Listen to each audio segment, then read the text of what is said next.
اپنے اس نجی دورے کے دوران وہ امریکہ میں ہونے والے کسی مظاہرے کی قیادت کریں گے؟ کیا امریکہ میں کھڑے ہو کر امریکہ مرد آباد کا نعرہ لگائیں گے؟ کیا امریکی سازش کا جو سارے کا سارا ان کے علم کے اندر ہے، کیونکہ وہ کہتے ہیں مجھے سارا کچھ پتہ ہے کہ کیسے ہوئی، کون کون ہوا، کیا امریکہ میں کھڑے ہو کر امریکہ کی اس ساری سازش کا وہ جو تانا بنا ہے وہ کھول کے رکھیں گے؟ نو، اس کا جواب ہے نہیں، ایسا وہ کبھی نہیں کریں گے، کیونکہ گرین کارڈ جو ان کی جیب میں ہے وہ ان کے لیے بہت ہی زیادہ امپورٹنس رکھتا ہے، یا ان کی فیملی کے پاس ہے وہ بہت زیادہ امپورٹنس رکھتا ہے۔ ایسا رسک وہ نہیں لیں گے، ایسے رسک وہ صرف پاکستان میں لے سکتے ہیں، اس کے باہر جا کر نہیں لے سکتے۔ دوسری خبر ہے جناب حمزہ شہباز صاحب کے حوالے سے، کیونکہ ان کا حلف کے لیے جو chief justice Lahore high court ہے انہوں نے آج رات 12 بجے تک کی ڈیڈ لائن دی ہے۔ ان کا یہ کہنا ہے کہ جناب اس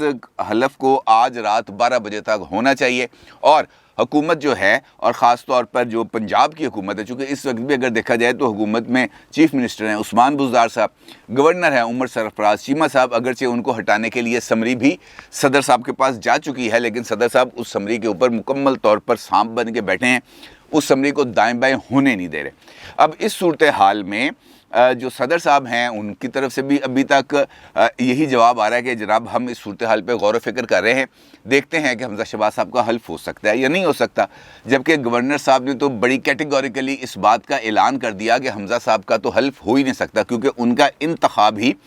جو مشکوک ہے، اور ان کا جو رزلٹ شیٹ اناؤنس کی گئی ڈپٹی سپیکر جو ہیں دوست محمد مزاری صاحب ان کی طرف سے، وہ ٹیمپرڈ ہے۔ اب تازہ ترین اطلاعات یہ ہیں کہ جناب 2 انٹرا کورٹ اپیل جو ہیں وہ لاہور ہائی کورٹ میں فائل کر دی گئی ہیں، اور اس کے اندر یہ جو حمزہ صاحب کا حلف اٹھانے کا معاملہ ہے، اور اس پر جو چیف جسٹس ہائی کورٹ پر مشتمل سنگل بینچ نے جو فیصلہ دیا تھا اس کو چیلنج کیا گیا ہے، اور بتایا یہ جا رہا ہے کہ پی ٹی آئی اور پی ایم ایل کیو کے سے تعلق رکھنے والے ایم پی ایز ہیں، انہوں نے یہ اپیل فائل کی ہے، اور عمر سرفراز چیمہ صاحب کو جو ہدایات کی گئی تھیں اس کے اوپر انہوں نے اس سے اسٹے آرڈر مانگنے کی کوشش کی ہے، اور ان سے یہ کہا گیا ہے کہ جناب گورنر یا صدر کو مجبور نہیں کیا جا سکتا کسی بھی کورٹ کے آرڈر کے ذریعے کہ وہ جا کر وہ حلف لیں حمزہ شہباز سے، کیونکہ ان کو آرٹیکل 248 کے تحت امیونٹی حاصل ہے، نہ ان کو مجبور کیا جا سکتا ہے اور نہ ہی ان کے خلاف کسی قسم کی کوئی کارروائی کی جا سکتی ہے۔ یہ جو درخواستیں ہیں یہ اظہر صدیق اور رانا مدثر ایڈوکیٹس کی جانب سے فائل کی گئی ہیں، جبکہ یہ بھی بتایا گیا ہے اب کہ جو گورنر پنجاب ہیں عمر سرفراز چیمہ صاحب، وہ یا پنجاب گورنمنٹ اس معاملے کو لے کے جا رہی ہے اب سپریم کورٹ آف پاکستان، تاکہ اس معاملے کا ایک مرتبہ مکمل طور پر نتارہ کر دیا جائے، اور اس دوران اس سارا عمل ہے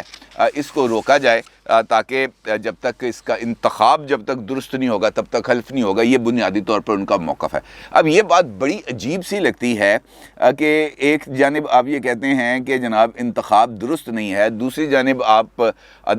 جو اس معاملے کو لے کے جا بھی نہیں رہے عدالت میں، اس انتخاب کو آپ چیلنج بھی نہیں کر رہے عدالت میں، عجیب و غریب سی سچویشن ہے، کچھ سمجھ نہیں آ رہی ہے۔ بالکل ویسی سچویشن ہے جیسے اس وقت پی ٹی آئی میں ٹاپ ٹو باٹم پائی جا رہی ہے، بالکل ویسی ایک ایسی کیفیت جس کا مقصد صرف اور صرف یہ ہے کہ ایک ایسی سچویشن پیدا کی جائے جہاں پر کسی کو کچھ سمجھ نہ لگے کہ اصل میں ہو کیا رہا ہے، اور وہ کاس کی جو ایک سچویشن ہے وہ موجود رہے، گو مگو کی کیفیت موجود رہے، کنفیوژن کی کیفیت موجود رہے، اور اس کے اندر سے اپنا فائدہ حاصل کرنے کی کوشش کی جائے۔ اب بنیادی طور پر جو ثاقب نثار صاحب ہیں ان کا یہ کہنا ہے کہ میں نے ملاقات نہیں میں کرنا چاہتا تھا عمران خان صاحب سے، یہ عمران خان صاحب کی خواہش تھی کہ وہ ملاقات کریں، کیونکہ وہ یہ سمجھتے ہیں کہ جو فیصلے کرائے گئے ان سے جب وہ وزیر اعظم تھے، خاص طور پر ڈپٹی سپیکر قاسم خان صاحب کی جو رولنگ تھی، اس رولنگ کے حوالے سے ان کو درست مشورے نہیں دیے گئے۔ یہ ثاقب نثار صاحب خود آن دی ریکارڈ یہ بات کر رہے ہیں، درست مشورے نہیں دیے گئے، جس کی وجہ سے ان کو نقصان اٹھانا پڑا، اور انہوں نے ثاقب نثار صاحب سے کہا کہ یار مجھے کوئی اچھے سے کوئی لیگل اوپینین رکھنے والے لوگوں کے نام بتائیں جن سے میں فیوچر کے اندر قانونی مشاورت حاصل کر سکوں۔ اور ثاقب نثار نے کہا کہ میں نے ان کو چند لوگوں کے نام بتایا کہ جناب یہ لوگ ہیں، آپ ان سے بات کر سکتے ہیں، اگرچہ ان کو کہنا چاہیے تھا خادم حاضر ہے مجھ سے رابطہ کر لے، لیکن انہوں نے یہ بات دی کہ ڈیفینیٹلی عمران خان صاحب نے اگر ان کو بلایا تو اس لائق سمجھا ہے تو ان سے مشاورت کر رہے ہیں نا، ورنہ مشاورت کا فائدہ کوئی نہیں تھا۔ اب اس ملاقات کے لیے جو رنگ اختیار کیا گیا وہ بھی بہت ہی زیادہ دلچسپ ہے، کیونکہ اس ملاقات کے جو تانے بانے ہیں وہ ایک کہانی کے ساتھ جوڑے گئے۔ وہ کہانی اس قسم کی بنائی گئی کہ مقتدر شخصیات اس وقت عمران خان صاحب سے خائف ہو گئی ہیں، وہ ان سے ڈر گئی ہیں، اور خاص طور پر جو لاہور میں جلسہ کیا عمران خان صاحب نے، وہ اتنا میسو جلسہ تھا جس کے نتیجے میں وہ جو پروجیکٹ عمران خان صاحب کے خالقین تھے انہوں نے سوچا یار واقعتاً غلطی ہو گئی ہے، اب عمران خان صاحب کو منانا چاہیے، اس کو واپس لانا چاہیے، اور اس کے لیے کچھ نہ کچھ آپشنز کو تیار کرنا چاہیے۔ بنیادی طور پر یہ ایک لائن کو ڈیولپ کرنے کی کوشش کی گئی ہے ثاقب نثار صاحب کی عمران خان صاحب سے ملاقات پر، لیکن اس کے اندر بنیادی طور پر فلا ہے، کیونکہ وہ لوگ جو جانتے ہیں اسٹیبلشمنٹ کی ورکنگ کو، یا جن کو اندازہ ہے کہ اسٹیبلشمنٹ کس طرح ورکنگ کرتی ہے، وہ ہر ایک چیز پر بہت اچھے سے منیوٹلی ایک ایک باریکی پر غور کر کے فیصلہ کرتی ہے، اور پھر اس فیصلے کے اوپر کچھ عرصہ تو یقینی طور پر قائم رہنا ہوتا ہے نا۔ عمران خان صاحب کو لے کے آئے تو یہ فیصلہ تقریباً 10 سال تک عمران خان صاحب کی گرومنگ سے لے کر یہ جو 30 اکتوبر کا جلسہ تھا لاہور میں، وہاں سے لے کر اب تک 10-12 سال انہوں نے عمران خان کے اوپر مکمل طور پر انویسٹمنٹ کی، اور جب ان کو اس بات کا یقین ہو گیا کہ ان سے غلطی ہو گئی تو پھر انہوں نے اس معاملے کو سدھارنے کی کوشش کی اور عمران خان صاحب کو اقتدار سے باہر دیا۔ اب فوری طور پر، یعنی ابھی 10-15 دن نہیں ہوئے عمران خان صاحب کو اقتدار سے نکلے ہوئے، اگر اس کے بعد دوبارہ سے اس بات کا احساس ہونا شروع ہو جائے کہ جناب غلطی ہو گئی ہے، عمران خان کو نکالنا بھی غلطی تھی، عمران خان کو لانا بھی غلطی تھی، تو اس کا مطلب یہ ہے کہ یہ اسٹیبلشمنٹ ملک پر حکومت کرنے کے بالکل بھی لائق نہیں ہے، اس کو جا کے کوئی اور کام کر لینا چاہیے، یہ کام ان کے بس کا نہیں ہے، کیونکہ ایک پروجیکٹ جس کو انہوں نے خود ناکام قرار دیا، اب اس کے اوپر آگے بڑھنا بڑا ہی عجیب بات ہے۔ دوسرا، پیغام دینے کے لیے ثاقب نثار صاحب کا انتخاب ہی کیوں کیا گیا؟ یہ سوال میں نے آپ کے سامنے رکھا تھا، اور اس کی کچھ توجیحات بھی میں نے آپ کے سامنے پیش کی تھی۔ اس کے لیے جو عمران خان صاحب کے قریبی ذرائع ہیں، اور خاص طور پر وہ اینکرز ہیں جو اس وقت اسی موضوع کو لے کر مختلف یوٹیوب چینلز کے اوپر یہ والی چیز کو شیئر کر رہے ہیں اور آگے بڑھا رہے ہیں، ان کا یہ کہنا ہے کہ ثاقب نثار صاحب کے ذریعے پیغام رسانی کی ضرورت اس وجہ سے پڑی کہ عمران خان صاحب نے 2 شخصیات کے نمبرز کو بلاک کر دیا، اور ساتھ وہ یہ بتاتے ہیں کہ اس میں سے ایک شخصیت اس وقت کے پی میں موجود ہے، جبکہ دوسری شخصیت اس وقت پنڈی میں موجود ہے۔ اب جب وہ یہ کہتے ہیں کہ کے پی کے اندر وہ شخصیت موجود ہے جن کا نمبر عمران خان صاحب نے بلاک کیا، تو اس کا مطلب یہ ہے کہ عمران خان صاحب نے اپنا جو فیوچر کے لیے جو سوچا ہوا تھا COAS یعنی چیف آف آرمی سٹاف، اس کی تقرری سے وہ اب پیچھے ہٹ گئے، اب انہوں نے اس کے لیے کچھ اور بندے کو ذہن میں لے آئے ہیں، اور اسی لیے انہوں نے ان کی تقرری کے اوپر ان سے رابطے ختم کر دیے ہیں کہ یار یہ بندہ میرے لیے کچھ کام کا ثابت نہیں ہو سکا، مجھے اس سے کچھ فیض حاصل نہیں ہو سکا، لہٰذا اب میں ان سے پیچھے ہٹ جاؤں اور کسی اور بندے کے اوپر انویسٹ کروں جو مجھے متعلقہ فوائد دے سکے۔ دوسرا، پنڈی کا نمبر تو اب بلاک آنے میں سمجھ بھی آتی ہے کہ یار اس نے تو میرے ساتھ اچھا سلوک نہیں کیا۔ اب سوال یہ پیدا ہوتا ہے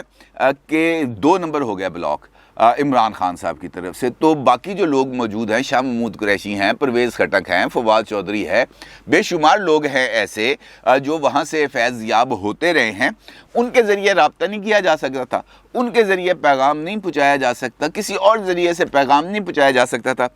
ثاقب نثار کے ذریعے ہی پیغام کیوں پہنچایا گیا؟ ثاقب نثار صاحب کو سامنے لا کر جان بوجھ کر ایک ملاقات کرنے کے بعد یہ جو بیانیہ گھڑا گیا ہے، اس کا مقصد صرف اور صرف نون لیگ اور اسٹیبلشمنٹ کے درمیان، نواز شریف اور اسٹیبلشمنٹ کے درمیان، شہباز شریف اور اسٹیبلشمنٹ کے درمیان ایک فاصلے کو کریٹ کرنے کی کوشش ہے کہ دیکھو میرے ساتھ رابطہ ہے، اور رابطہ اس شخص کے ذریعے ہے جس نے تمہیں تاحیات نااہل کیا، رابطہ اس شخص کے ذریعے ہے جس نے سعد رفیق کو نااہل کیا، رابطہ اس شخص کے ذریعے ہے جس نے دانیال عزیز کو نااہل کیا، رابطہ اس شخص کے ذریعے ہے جس نے طلال چودھری کو نااہل کیا، رابطہ اس شخص کے ذریعے ہے جن نے تمہارے خلاف حدیبیہ پیپر ملز کا کیس کھولنے کی کوشش کی، رابطہ اس شخص کے ذریعے ہے جس نے یہ جو کیس ہے پاناما کا، اس کے اوپر مانیٹرنگ ججز کو بٹھایا اور پھر ان سے مکمل طور پر رپورٹ لی، رابطہ اس شخصیت سے ہے جس کی ایک آڈیو سامنے آئی جو گلگت بلتستان کے چیف جج نے، جس کے بارے میں کہا کہ انہوں نے میرے ساتھ بیٹھ کر فون کیا اور کہا کہ جناب ان کو عید سے پہلے الیکشن سے پہلے پہلے ان کو جیل میں ہونا چاہیے اور پھر وہ جیل میں چلے گئے. تو اس کا مطلب یہ ہے کہ یہ ساری باتیں کہ جان بوجھ کر ایک رفٹ پیدا کرنے کی کوشش کی جا رہی ہے نئی حکومت اور اسٹیبلشمنٹ کے درمیان. اس کے علاوہ اس ساری کہانی کا کوئی اور سر پر نہیں. اچھا، جو لوگ یہ بتاتے ہیں کہ جناب یہ جو عمران خان صاحب ہیں انہوں نے نمبرز بلاک کر دیے ہیں اور انہوں نے کہا کہ جناب اب میں عوام کی طاقت سے ہی اقتدار میں آؤں گا، اب میں اس سازش کا پردہ فاش کروں گا، تو ان سے سوال یہ بھی ہونا چاہیے کہ اگر عمران خان صاحب نے نمبرز بلاک کر دیے ہیں تو پھر وہ کون سی دو شخصیات ہیں جنہوں نے گزشتہ 48 گھنٹے کے اندر خاص طور پر ملاقات کرنے کی بھی کوشش کی اور رابطہ کرنے کی بھی کوشش کی اور خاص طور پر مدد مانگنے کی کوشش کی اس معاملے پر جو اس وقت زیر غور چل رہا ہے، وہ اس معاملے کے لیے جو لاہور سے مال گاڑی چلتی تھی بنی گالہ کے لیے. اب اگر یہ والی بات درست ہے تو پھر یہ والی بات بھی درست ہونی چاہیے کہ عمران خان نے ملک ریاض کے ذریعے آصف علی زرداری صاحب کو پیغام بھجوایا تھا کہ جناب میرے خلاف کسی قسم کے کوئی مقدمات نہیں ہونے چاہیے اور شہباز شریف کو چھوڑ کے جس مرضی کو پرائم منسٹر بنا لے، مجھے کوئی اعتراض نہیں. تو پھر ایک جانب آپ ہی مین شپ کا مینار کھڑا کرنے جا رہے ہیں، دوسری جانب جو اصلیت ہے وہ بھی اب کھل کے سامنے آ رہی ہے. تو اس کا مطلب یہ ہے کہ جان بوجھ کر یہ جو چائے کی پیالی ہے اس کے اندر طوفان اٹھانے کی کوشش کی جا رہی ہے. اس کے علاوہ اس معاملے میں کوئی اور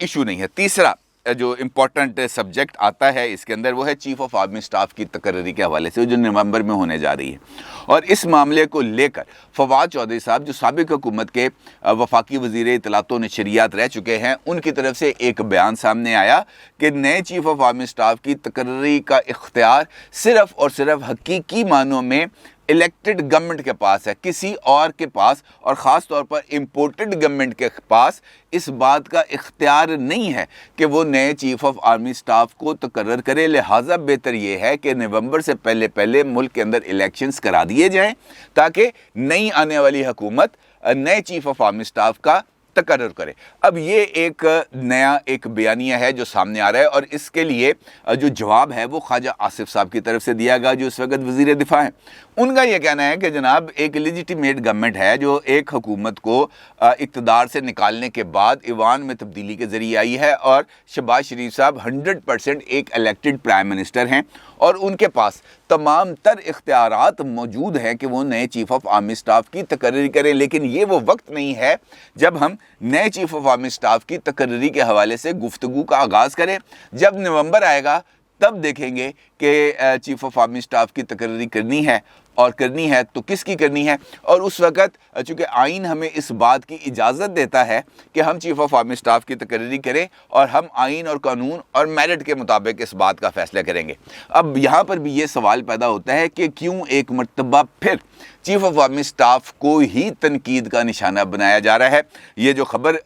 شیئر کی گئی ہے مختلف یوٹیوب چینلز کے اوپر، اس کا مقصد بھی یہی ہے کہ دباؤ بڑھایا جائے، ایک ایسا تاثر کریٹ کیا جائے جس کے اندر یہ بات کہی جائے کہ چیف آف آرمی سٹاف اس وقت بہت زیادہ دباؤ میں آ گئے ہیں اور اب وہ یہ چاہتے ہیں کہ یار اس معاملے سے نپٹو، فٹافٹ نپٹو، اس کو گھر بھیجو، اس کو لے کے آؤ تاکہ میں سکون سے جا سکوں. یہ بنیادی طور پر ایک کہانی ہے جس کہانی کو آگے بڑھانے کی کوشش کی جا رہی ہے اور اس کا حقیقت کے ساتھ کوئی تعلق نہیں. اپنی رائے کا ضرور اظہار کیجیے گا. آپ کو بہت شکریہ. اللہ حافظ.